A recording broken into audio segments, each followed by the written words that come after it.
posted some videos on my community page by Terrence McKenna. The last one that I posted was really interesting, and it also said that he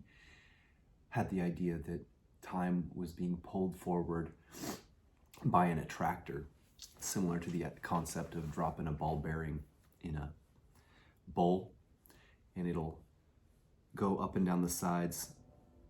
lower and lower until it eventually reaches the bottom. I feel like probably most people can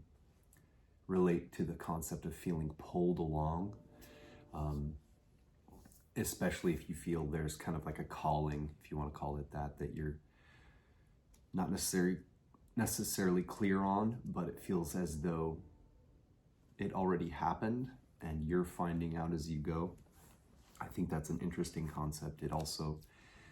in that video, I'll leave a link to the video in the description box, but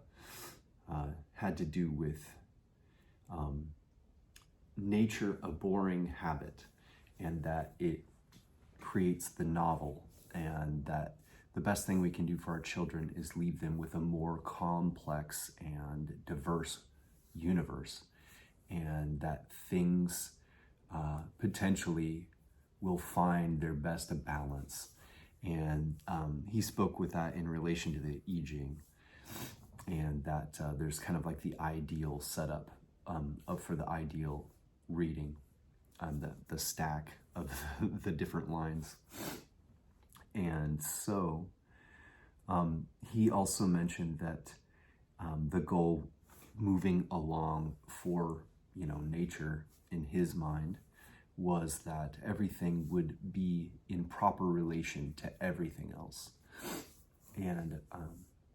I believe likely quantumly that's already the case, but as we're realizing it in the 3D, it may look a certain way and feel different than what we're used to. But ultimately, I believe that makes a ton of sense, that we can't really, that's kind of the not seeing into reality if we're demonizing others, especially since that's not a thing, right? And anyway, all of that being said, as we kind of jostle together and find out how all of this works moving forward, it would be nice to have a nice time about it and feel a sense of kind of excitement and exploration and a finding out